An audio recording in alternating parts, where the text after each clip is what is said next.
Allá atrás, ¿ya podemos comenzar? Bien. Entonces la primera clase, la clase pasada, habíamos visto los elementos básicos del álgebra lineal, es decir, el concepto de vector, matriz, operaciones con matrices, vectores, etc.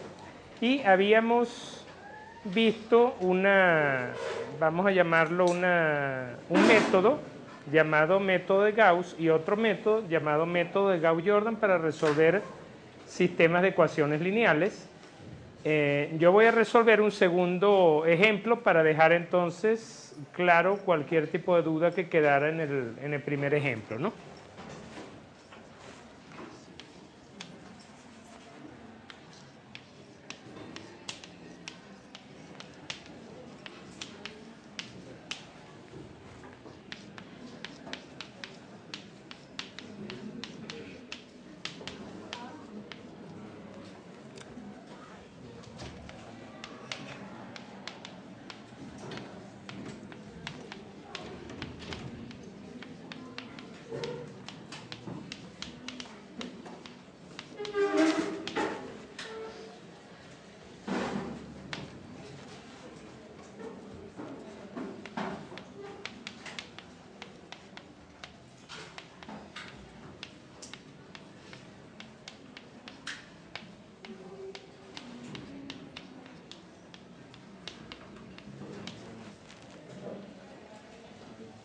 Bien, entonces este sería el contenido de la primera parte de la clase de hoy, que sería método de Gauss y método de Gauss-Jordan. Vamos a trabajar un ejemplo adicional al que se hizo en la clase del martes.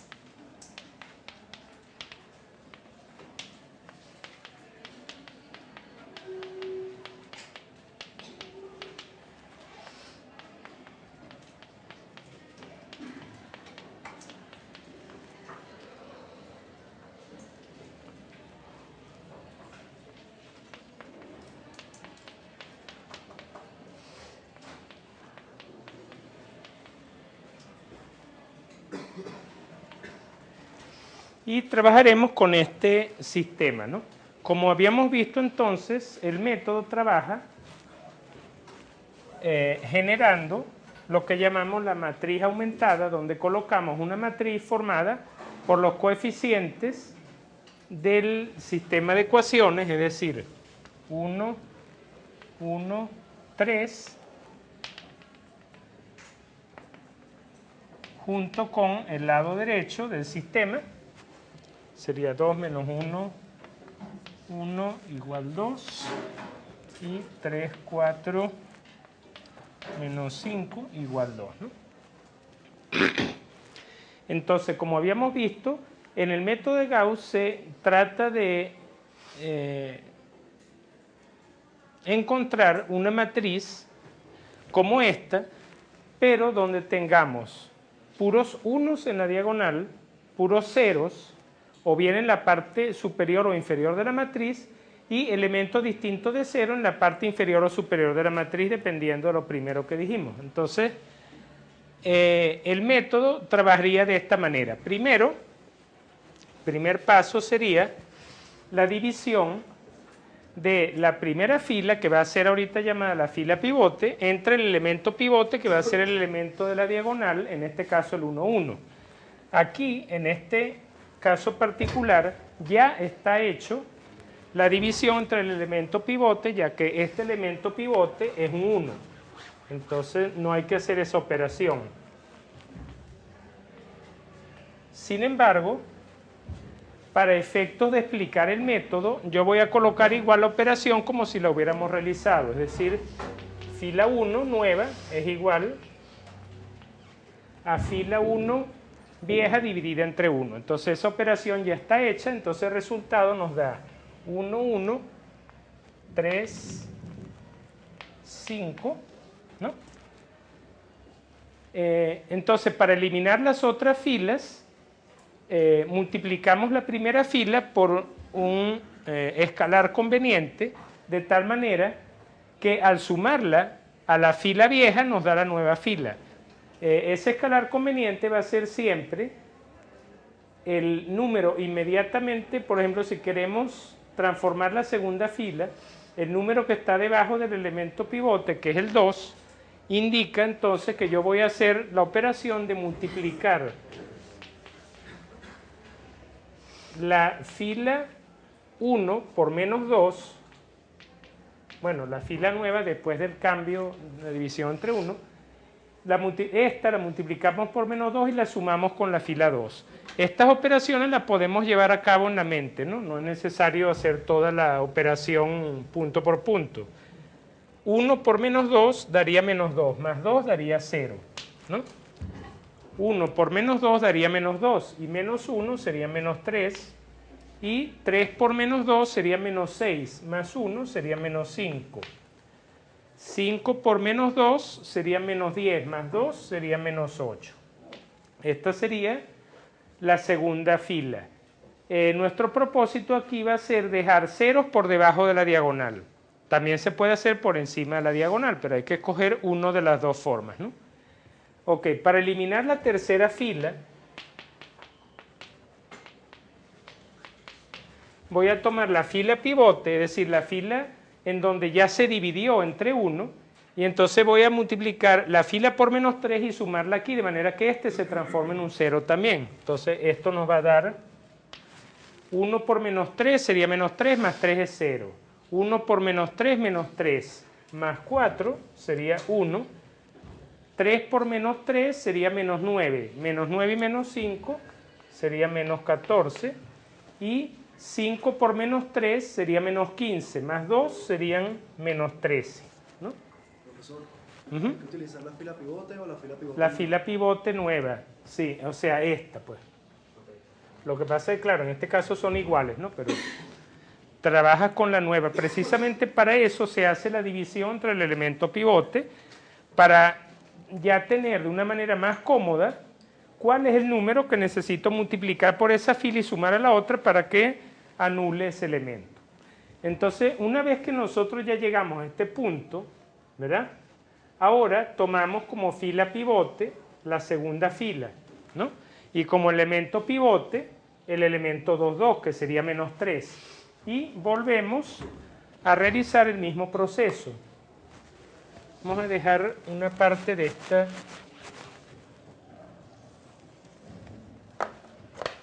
pizarrón inhabilitado. Ajá.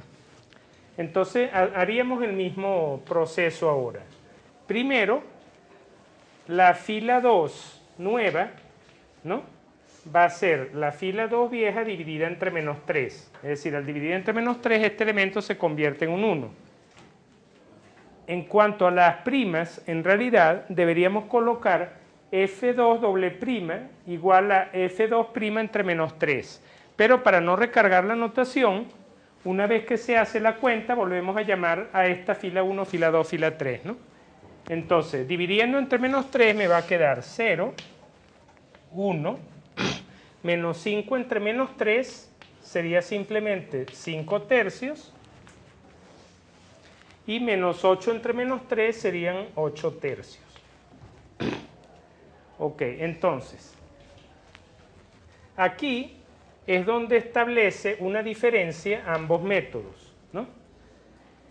Entonces, el método de Gauss, entonces, elige eliminar el elemento que está por debajo de la diagonal, bueno, porque yo hice la eliminación por debajo de la diagonal. Entonces, el objetivo, entonces, en el método de Gauss sería convertir lo que está por debajo de la diagonal en puros ceros. Mientras que Gauss-Jordan aprovecha y elimina también este 1 que está aquí para transformarla hacia la matriz identidad, ¿no? Entonces, ok, ya tenemos la fila dividida entre el elemento pivote. Para eliminar este 1 lo que es que cambiarle el signo a esta fila y sumársela a aquella, ¿no? O lo que es lo mismo, restar esta menos esta y colocarla aquí. Entonces esa operación se vería así. Fila 3 nueva es igual a la fila 3 menos una vez la fila pivote, que es la 2, ¿no? Es decir, esta le cambio el signo y la sumo con esta. Entonces, menos 0 más 0 va a dar 0, menos 1 más 1 va a dar 0, menos 5 tercios menos 14. Esta operación requiere de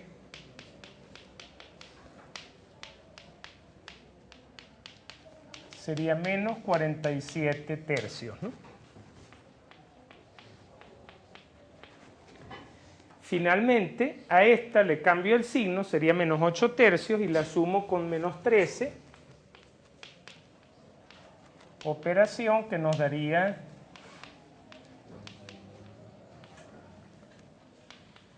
menos 47 tercios también. Entonces, lo que estamos haciendo aquí, entonces, sería el método de Gauss, no el método de Gauss-Jordan, porque estamos solamente eliminando este cero, ¿no? Una vez terminado por el método de Gauss, vamos a retornar a esta matriz aumentada para que veamos cómo lo hace entonces Gauss-Jordan, cuál es la variante Jordan. Entonces,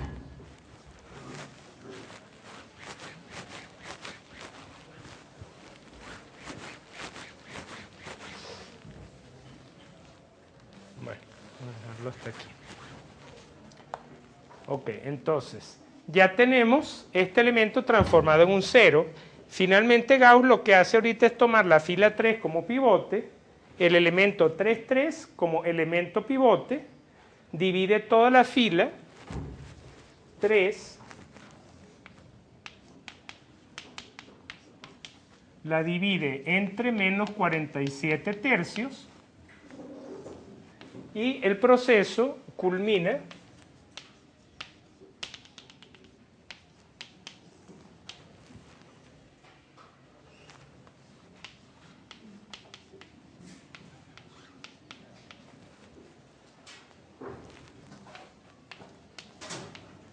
ya que entonces al dividir esa fila entre menos 47 tercios nos dan dos unos en las posiciones de allá. Y entonces el método de Gauss ahora ya logró el cometido, que era convertir unos en la diagonal y ceros o bien por debajo o bien por encima de la diagonal, cualquiera de las dos formas. ¿Tenías como una pregunta aquí? Ahí en vez de dividir el tercio, menos 47 tercios, ¿no podrías colocar en menos 47 tercios x3 igual a menos 47 tercios?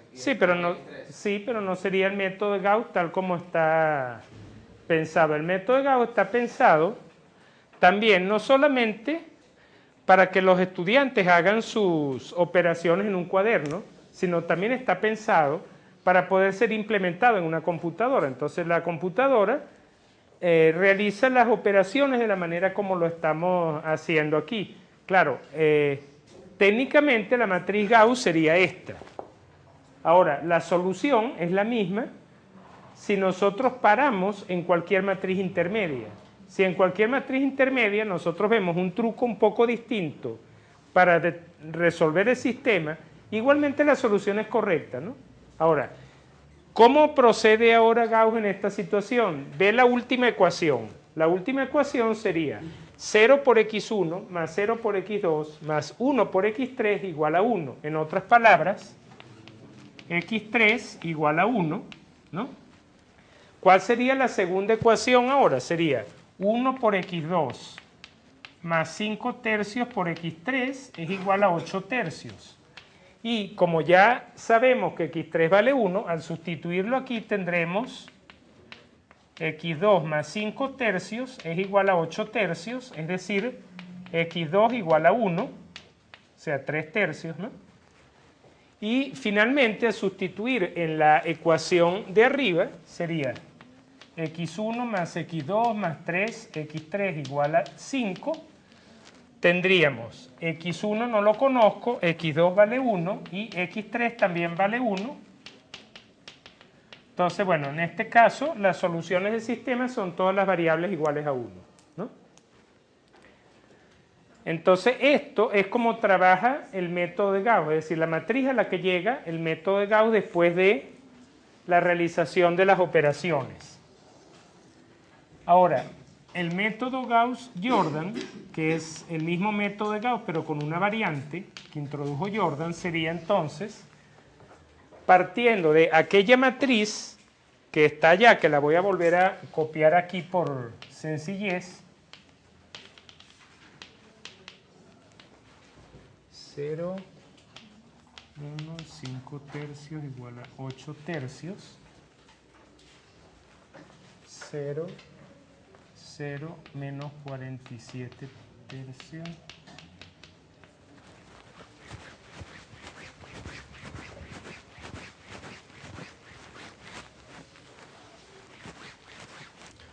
Ok, esta era la matriz en donde aplicamos el método de Gauss. Para hacerlo completo con la variante de Jordan hay que eliminar también el otro 1.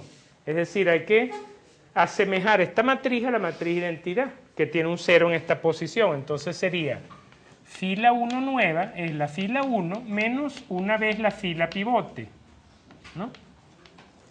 En otras palabras, cambio de signo a esta fila y se la sumo a esta, en otras palabras más sencillas.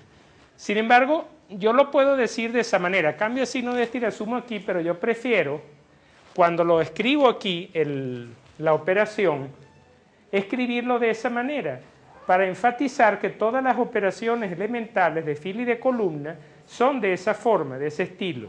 Fila nueva igual a fila vieja, más o menos dependiendo del valor de esa constante, una constante por la fila pivote. Es decir, siempre esa misma operación.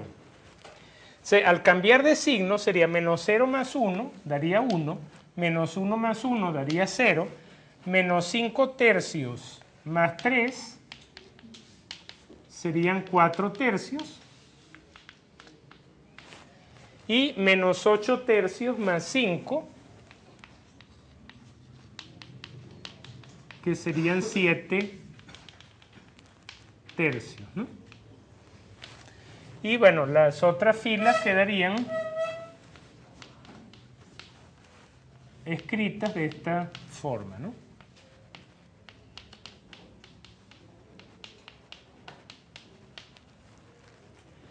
Entonces, Gauss termina el segundo paso, que es la segunda columna de la matriz identidad ya apareció.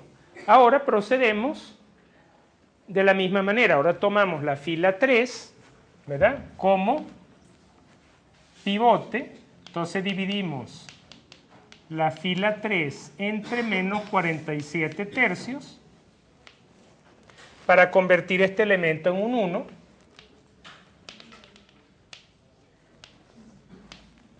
Las otras filas vamos a dejarlas, las voy a copiar igual y voy a hacer las operaciones sobre esta tabla, ¿no? Y en la medida que las vaya haciendo voy borrando, fíjense. Ya dividí esta entre menos 47 tercios y me queda un 1. Ahora tengo que eliminar esto en 0 y esto en 0, ¿no? Entonces, para ese efecto tomo la nueva fila 2, va a ser la vieja, ¿no? Entonces voy a tomar menos 5 tercios de esta fila más esta, para que entonces esto dé 0. Sería menos 5 tercios de la fila pivote, que es la tercera, ¿no?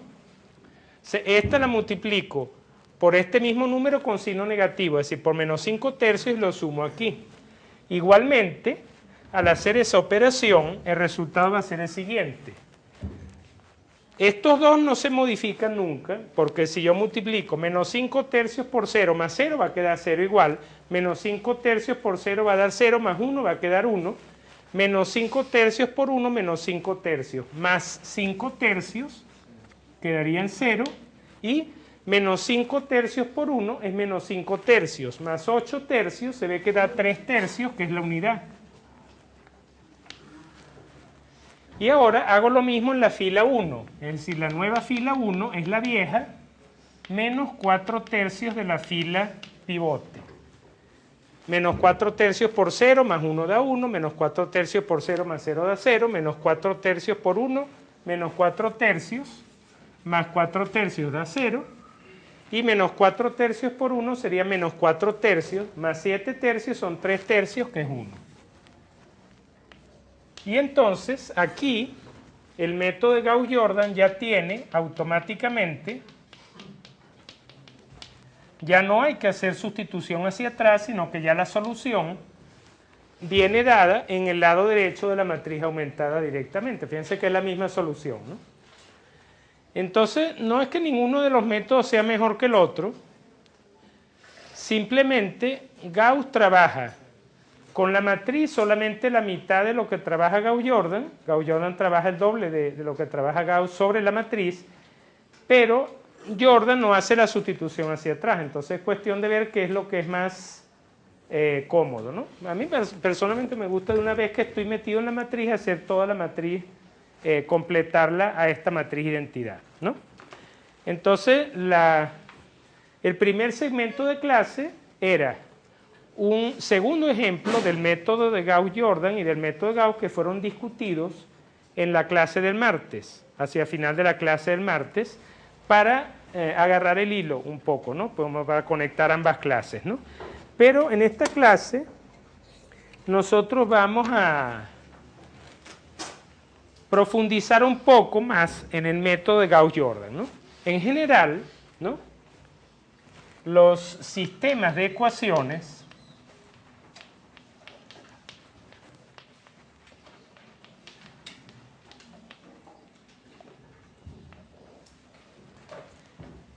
bueno, un sistema de ecuaciones como el que se planteó aquí tenía 3 ecuaciones y 3 incógnitas. Sin embargo, un sistema de ecuaciones puede tener cualquier cantidad de ecuaciones y cualquier cantidad de incógnitas, pero independientemente de cuántas incógnitas y ecuaciones tenga el sistema, siempre va a caer en una de estas 3 categorías. Un sistema de ecuaciones puede ser que no tenga solución,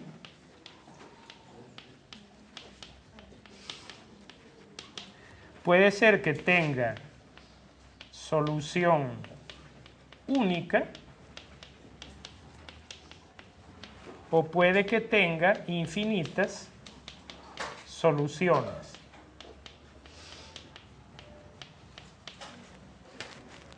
Fíjense, lo pueden ver desde el punto de vista del número de soluciones. El número de soluciones puede ser 0, 1, pero los sistemas de ecuaciones no aceptan puntos intermedios, dicen o todo o nada, ¿no? Si hay más de una solución, tiene que haber una infinidad de soluciones, ¿no? Eso lo vamos a ver en las mismas matrices cuando resolvamos un caso de cada tipo. De momento, este caso ya es el que acabamos de resolver. Este sistema tiene una sola solución. Sin embargo, dependiendo de la naturaleza de las operaciones Gauss-Jordan que se van realizando, pueden ocurrir cada una de estas variantes, ¿no? Fíjense, ¿cómo vamos antes de colocar ejemplos donde aparezcan estas opciones? Imaginen un momento cómo puede ser posible. Por ejemplo, que un sistema no tenga solución. Bueno, es sencillo. Ustedes pueden tener 2 ecuaciones que son contradictorias entre sí. Por ejemplo, x1 más x2 es igual a 4 y x1 más x2 igual a 5, ¿no? Entonces, claro, obviamente no puede haber solución. Eso se va a reflejar en la matriz cuando tratemos de convertir la matriz aumentada en una matriz identidad con su nuevo lado derecho. Eso se va a reflejar en el hecho de que no vamos a poder lograr una matriz identidad. Y que, por ejemplo, una o varias de las filas nos van a quedar una fila de ceros. Es decir, que no va a haber es decir, que dependiendo de, vamos a ponerlo aquí, si este valor, ¿verdad?, hubiera quedado en 0, entonces esto no hubiera tenido solución única. Aquí hubiera quedado, ¿verdad?, una ecuación que diría 0 por x1 más 0 por x2 más 0 por x3 igual a 1, es decir, 0 igual a 1, que es una contradicción. Entonces, en ese caso, el sistema tendría ninguna solución, no tiene soluciones. Pero ¿qué puede ocurrir? Que a lo mejor este número, en vez de haber sido distinto a 0, era 0 también. Entonces, en ese caso nos queda la ecuación 0 igual a 0. Esa ecuación no es contradictoria, simplemente es redundante. O sea, ya eso lo sabemos. Y entonces, en lugar de tener 3 ecuaciones para 3 incógnitas, hubiéramos tenido en realidad solamente 2 ecuaciones independientes entre sí. Porque al quedar una ecuación en 0 igual a 0, eso quiere decir que hay alguna ecuación que se puede expresar como una combinación de otras ecuaciones. Y claro, al restar la combinación menos esa ecuación me da la ecuación 0 igual a 0. Entonces vamos a ir viéndolo a través de ejemplos. estos diferentes casos, estos tres casos posibles. Y cuando veamos el caso de infinitas soluciones, también podremos ver por qué no puede haber 2, 3, 47, 18 o 2000 soluciones, sino que tiene que pasar de 1 a infinitas. Fíjense, vamos a ver aquí, este sería número infinito de soluciones.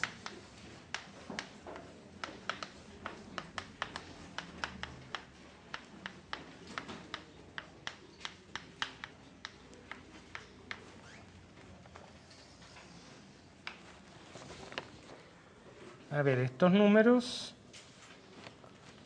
se parecen bastante a unos que ya trabajamos en la clase pasada.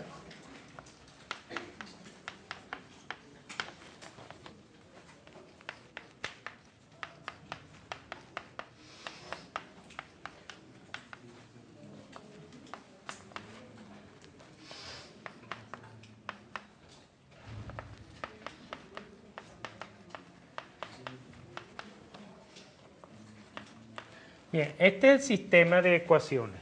De momento, yo estoy trabajando sistemas de 3 por 3 porque didácticamente es mejor comenzar con estos casos de igual número de ecuaciones que de incógnitas, pero próximamente ustedes verán que eso no establece ninguna diferencia, ¿no?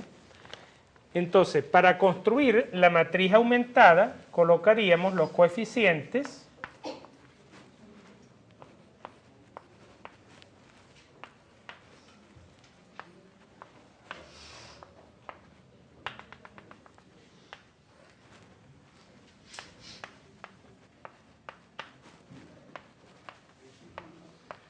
y vamos a ir entonces transformando la matriz de coeficientes según el método de Gauss-Jordan, ¿no? Entonces, fíjense, por ejemplo, la primera fila será la pivote, entonces divido toda la fila entre 2.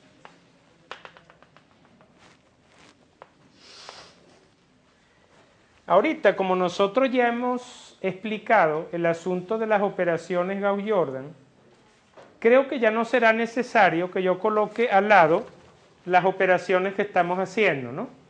Entonces yo solamente voy a colocar la flechita indicando que de esta matriz se transformó esta matriz. Entonces primero dividimos todo entre 2. Ahora, para eliminar este 4, yo suelo hacer esto, ¿no? Y lo cual no es una mala práctica, inclusive para el mismo examen, ¿no? Ustedes dicen, ok, divido todo entre 2, copian la fila dividida entre 2. Y después, en lápiz siempre, por favor traten de usar lápiz en los exámenes, colocan un poquito más tenue los otros números, o sea, como que se vean un poco más claritos o que sean fáciles de borrar con intención de que es más fácil, una vez que tenemos aquí ya los números, es más fácil no tener que voltear a la otra matriz, sino que ya están aquí. Entonces ahora yo digo, esta la multiplico por menos 4 y se la sumo a esta, ¿no? Entonces sería menos 4 más 4, 0, ¿no? Si uno va borrando, ¿no? Menos 4 por 2, menos 8. Menos 8 más 5 sería menos 3. Menos 4 por 3 sería menos 12. Más 6 sería menos 6, ¿no? Y menos 4 por 9 sería menos 36, que más 24 sería menos 12, ¿no? Ahora, para eliminar este 2, multiplico por menos 2 y sumo aquí. Entonces, este se convierte en 0. Menos 4 más 7 sería 3. Menos 2 por 3 sería menos 6. Menos 6 más 12 serían 6. Y menos 2 por 9 sería menos 18. Más 30 sería más 12. Fíjense, antes de terminar de resolver, ustedes ya pueden darse cuenta por qué hay un número infinito de soluciones al llegar aquí. Fíjense que la ecuación 2 y la 3 son idénticas, ¿no? La única diferencia es que esta está multiplicada por menos 1 y esta no. Ahora, desde el punto de vista de dos filas, esas son dos filas distintas, o sea, son dos vectores diferentes, pero viéndolos como una ecuación, es la misma ecuación, pero multiplicada por menos 1. O sea, la ecuación 3 es la misma que la 2, pero multiplicada por menos 1. Entonces, cuando nosotros hagamos las operaciones, en este caso, vamos a ver cómo esta fila se va a transformar en una fila de ceros, porque ahora lo que indica el método sería